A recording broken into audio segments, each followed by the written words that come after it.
Just because a plant grows in your zone doesn't mean that it grows where you live. Let's talk about it.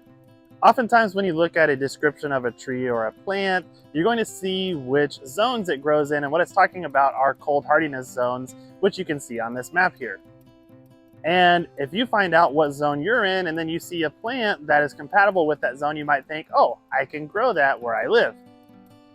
But the cold hardiness zone is only that. It is the minimum temperature that your plant might encounter in that area, and it does not take into consideration things like the acidity or alkalinity of the soil, how much rainfall you get, whether or not it's clay or sandy soil, or how hot it gets where you live. And those are all very important considerations to think about whenever you are trying to pick the right plants for where you live. If you live somewhere where the soil is alkaline and the water is alkaline, it's going to be very difficult to get a plant that loves acidic soil to survive at your place. So make sure that yes, it's compatible with your zone, but also check all of those other requirements that might affect how that plant grows.